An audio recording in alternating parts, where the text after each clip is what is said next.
নমস্কার বন্ধুরা, আমি আবারও ফিরে এসেছি আরেকটি নতুন ভিডিও নিয়ে। আজকের পর্বে আমি আলোচনা করতে চলেছি আপনাকে যতই অপমান করুক, ঠাট্টা করুক, আঘাত করুক, কোন কাজটি আপনি করবেন না এই বিষয় নিয়ে। শুরু করার আগে বলে রাখি বন্ধুরা, চ্যানেলে এরকম ভিডিও আরও দেওয়া রয়েছে, দেখে আসবেন। চ্যানেলটিকে অবশ্য করে সাবস্ক্রাইব করবেন। চলুন আর দেরি না করে শুরু করা যাক।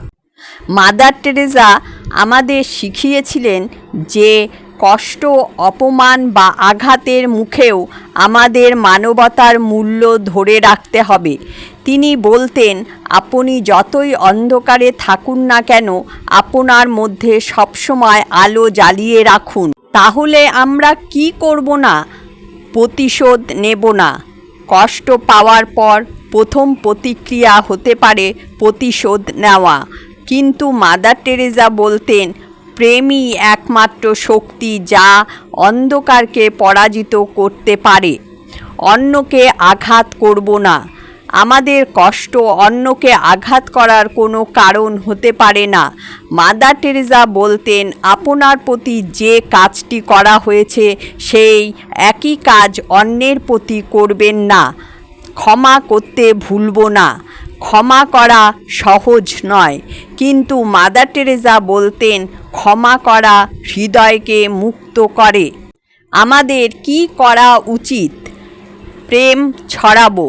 মাদার টেরেসা বলতেন, প্রেমই একমাত্র ভাষা যা সবাই বুঝতে পারে। দয়াশী হব। মাদার টেরেসা বলতেন, দয়াশী হওয়া মানে অন্যকে ভালোবাসা। আশা রাখবো।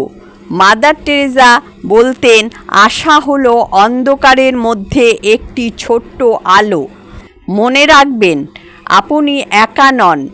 এই দুনিয়ায় ভালো মানুষের সংখ্যা অনেক বেশি।